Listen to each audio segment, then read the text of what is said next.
wabarakatuh. Bagaimana kabar kalian hari ini? Sehat semua ya? Alhamdulillah sehat terus. Silahkan salah satu untuk pimpin berdoa dulu. Berdoa dipimpin oleh Mas Epan. Silahkan Mas Epan. Mengawali pembelajaran di pagi hari ini, kita membaca doa bersama-sama. Berdoa mulai. Bismillahirrahmanirrahim. Terima kasih Mas Epan yang sudah memimpin berdoa ya. Untuk presensi hari ini sudah Ustadzah bagikan di grup WhatsApp kalian ya. Ustadzah beri waktu untuk mengisinya selama 1 menit, silahkan diisi. Ini kita akan mempelajari materi baru. Kalau minggu kemarin kita sudah bahas tentang pasar. Ustadzah mau bertanya dulu. Ketika masa pandemi ini, kira-kira barang yang diminati orang itu apa? Ada yang tahu? Masker, Us. Masker. Pintar sekali jawaban. Yang diinginkan oleh masyarakat semakin banyak, itu bisa dinamakan dengan permintaan atau penawaran ya?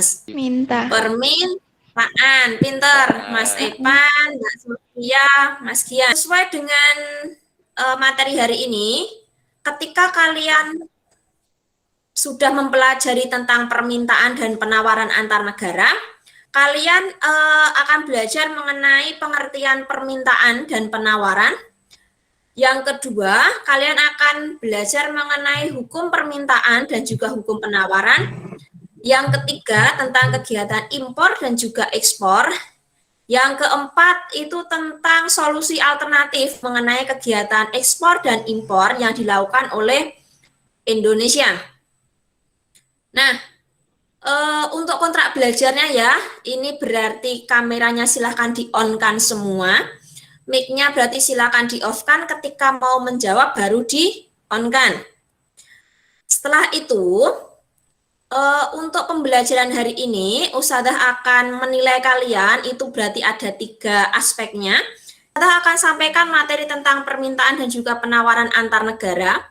Bahan ajarnya bisa kalian baca ya, sudah Ustadzah share di grup WhatsApp. Sekarang Ustadzah akan share screen dulu mengenai materinya. Permintaan dan penawaran antar negara ya. Apa yang harus kalian pelajari hari ini? Nah, hari ini berarti kita belajar tentang permintaan, penawaran, impor, dan juga ekspor. Nah, Ustadzah akan memutarkan video ya, silahkan diamati.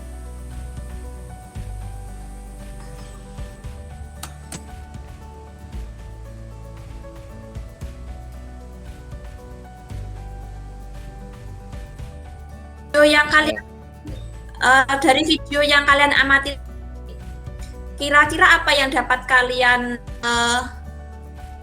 identifikasi?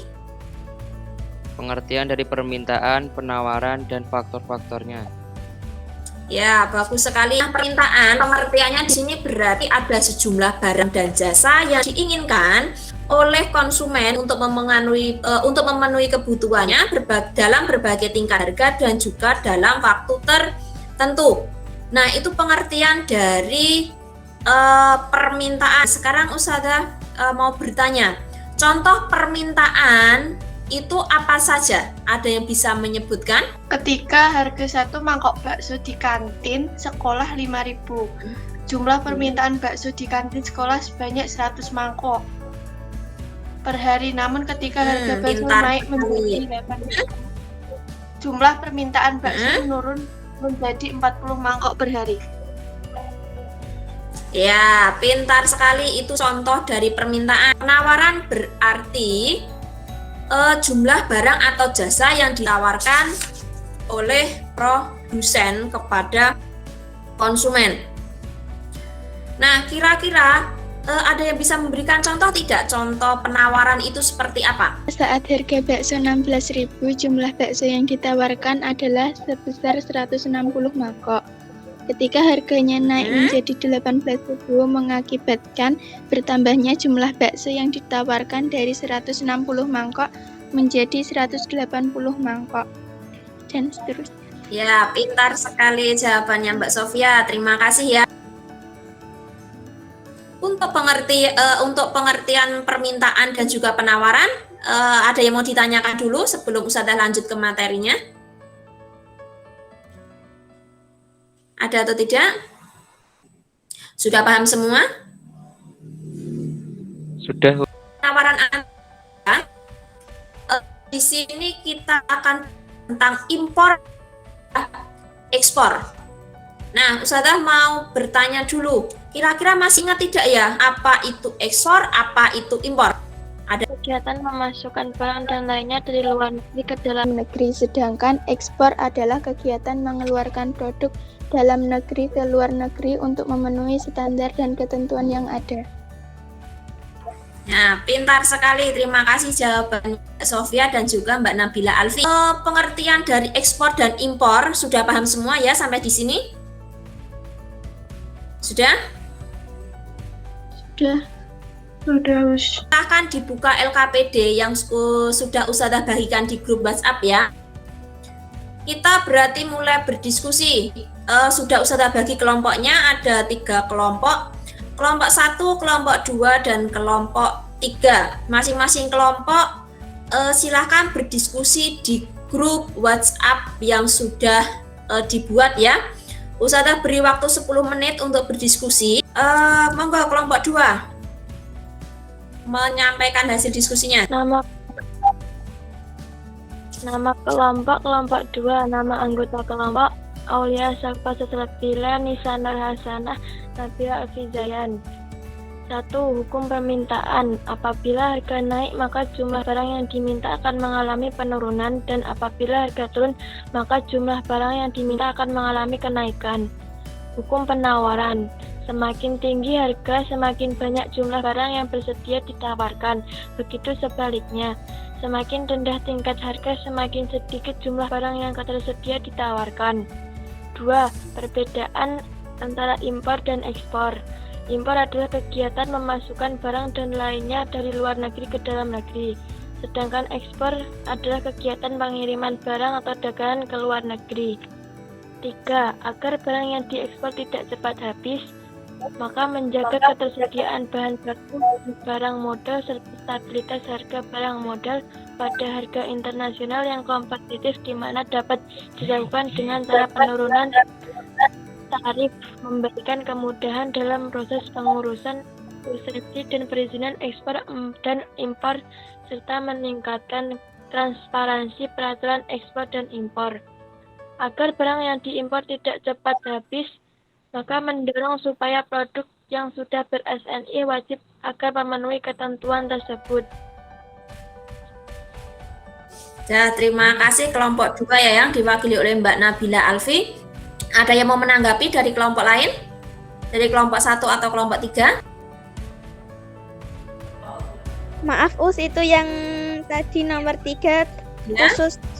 khusus tugas kelompok 2 itu agar barang yang diimpor bisa dioptimalkan, bukan yang tidak cepat habis. Oh ya, terima kasih Mbak Salsa. Kelompok 3, nama anggota kelompok Reza, Sofi, Asia. 1. Hukum permintaan. Jika harga suatu produk meningkat, maka jumlah produk yang diminta akan menurun. Sedangkan jika harga suatu produk menurun, maka jumlah permintaan akan meningkat. Hukum penawaran. Jika penawaran terhadap suatu barang menurun, maka harga yang ditawarkan akan semakin rendah. Sedangkan jika penawaran terhadap suatu barang meningkat, maka harga yang ditawarkan akan semakin tinggi.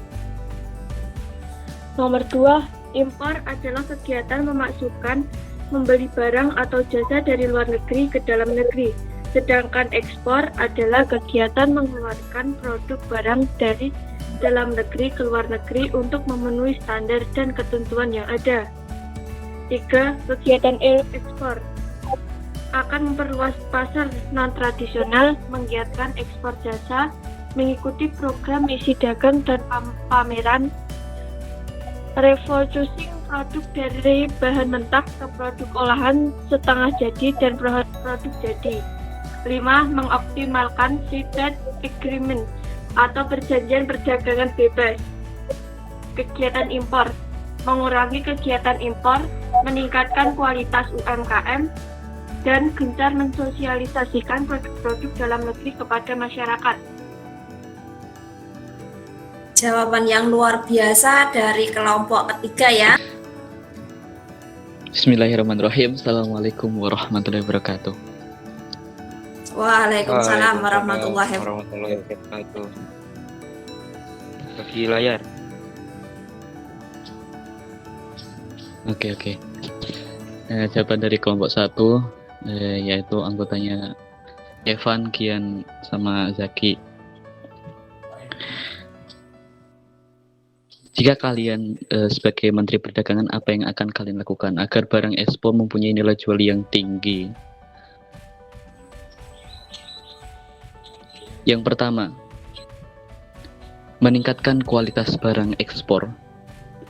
Jika kualitas barang ekspor kita sudah terjamin di negara tersebut, maka penawaran harga untuk barang atau produk dari kita akan berkurang karena barang yang kita ekspor sudah terjamin kualitasnya. Biasa menyaingi produk dari negara lain dan sudah dipercaya di negara itu, negara yang membeli produk dari kita, pasti negara itu akan selalu membeli barang ekspor dari kita.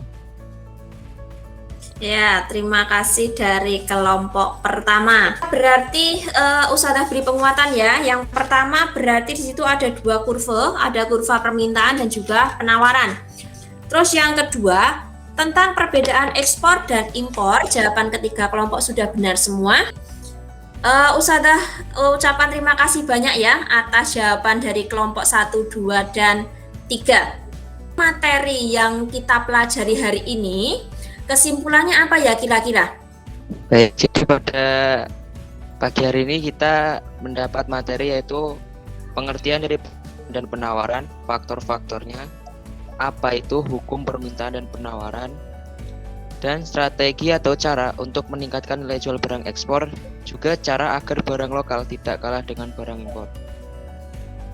Ya, benar sekali jawabannya dari Mas Gian, terima kasih. Dari pembelajaran hari ini, ada yang mengalami kesulitan tidak? Tidak. Alhamdulillah tidak, Us. Alhamdulillah. Alhamdulillah tidak.